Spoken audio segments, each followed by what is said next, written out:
On May 7, 2025, the world witnessed a new India. Operation Sindoor was not just a cross-border strike, it was a declaration of technological dominance. In just 36 hours, 80 advanced drones struck deep inside Pakistan, executing precise, coordinated attacks.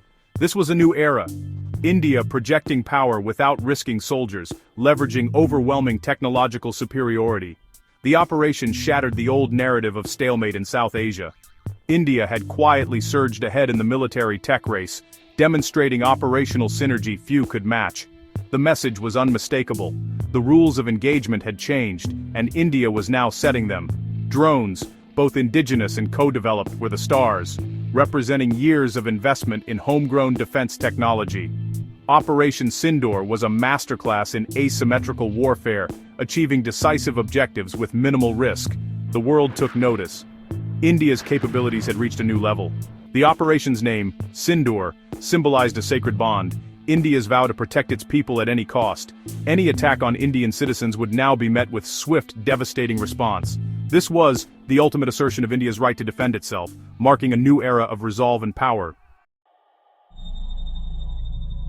Operation Sindoor was born from tragedy. On April 22, 2025, a terror attack in Pahalgam, Jammu and Kashmir, killed 26 innocent pilgrims. The nation's grief quickly hardened into resolve. This was a line crossed. The government abandoned strategic patience. The era of absorbing attacks was over. India's top leadership met, not to debate if, but how to respond. The goal: deliver a message so powerful it would force Pakistan to rethink its support for terror. The response had to be disabling, not just punitive, dismantling the infrastructure of terror. Thus, Operation Sindoor was conceived, forged in national mourning and fury. Intelligence agencies worked swiftly, pinpointing 9 hardened terror camps in Pakistan and POJK. The challenge: strike all targets simultaneously for maximum shock and awe. The solution: a massive, coordinated drone swarm. India was ready to retaliate as never before. The stage was set for a response that would redefine the subcontinent's security landscape. Before dawn on May 7, 2025, Operation Sindoor began. 80 drones launched from multiple Indian airbases, moving in coordinated packs, sharing data and adjusting in real time. They crossed into enemy territory, targeting 9 terror camps with surgical precision, minimizing collateral damage. As Pakistan scrambled, a second wave targeted the Nur Khan Airbase near Rawalpindi's military headquarters. Pakistan's air defenses, focused on jets and missiles, were unprepared for a low-altitude drone swarm. Despite claims of intercepting 79 drones, one struck a key facility at Nur Khan, causing significant damage. The operation lasted 36 hours, a masterclass in modern warfare. India demonstrated sustained, high-tempo, technologically advanced defense. The use of 80 drones in such a short window was unprecedented. Operation Sindoor inflicted both physical and psychological damage, proving no target was beyond India's reach. The cost of sponsoring terror had just become unacceptably high for Pakistan. Inside Pakistan, Operation Sindoor triggered chaos and panic. The strike on Nur Khan Airbase, so close to military headquarters, was a humiliating blow. Pakistan's leadership scrambled, escalate and risk disaster, or de-escalate and admit vulnerability. Publicly, officials blustered, but the truth was undeniable. Prime Minister Shehbaz Sharif admitted the attack, praising the Air Force's efforts but unable to hide the reality. This rare admission signaled how deeply the operation had shaken Pakistan's establishment. The final confirmation came months later. Foreign Minister Ishaq Dar publicly acknowledged that 80 Indian drones had struck, and one hit Nur Khan Airbase. This forced confession was a public admission of Indian military superiority. Operation Sindoor's success was confirmed not on the battlefield, but in the court of public opinion. Pakistan's usual denials crumbled under the weight of evidence. The illusion of security around Pakistan's critical military sites was shattered. India's message had landed, loud and clear. As Pakistan tried to control the narrative, international evidence told the real story. On May 13, 2025, Maxar Technologies released satellite images showing the aftermath of the strikes. The images revealed damaged hangars and scorched earth at Nur Khan and other key air bases. Structures intact in April were destroyed by May, proof of devastating precision. This impartial evidence dismantled Pakistan's denials. India's strategy was clear conduct operations that could be independently verified.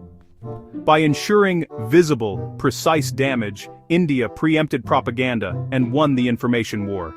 The Maxar images shifted the global conversation. Analysts confirmed the scale and success of Operation Sindoor. The story was no longer about claims, but about demonstrable facts. India had executed a complex, multi-target operation with accuracy rivaling the world's top powers. The satellite photos were the final, objective verdict. India's military prowess was now undeniable on the world stage.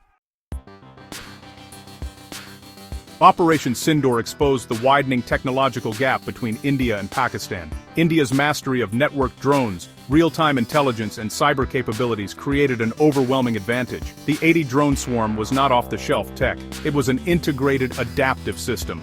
Indian commanders had a crystal-clear battlefield picture, directing assets with pinpoint precision from afar. Pakistan's air defenses, built for jets and missiles, were helpless against the slow, numerous drones. Attempts to use jets to hunt drones were desperate and ineffective. India's investment in AI, unmanned systems, and a domestic defense ecosystem paid off. Pakistan, reliant on imported hardware, couldn't keep pace. Operation Sindoor brutally exposed this divergence. The future of warfare belongs to those who master information and technology, not just those with the most tanks or jets. India's generational leap left its adversaries struggling to comprehend, let alone counter, its new capabilities. The balance of power had shifted decisively. Operation Sindoor's true hallmark was its restraint. India had the power to escalate but chose calculated precision.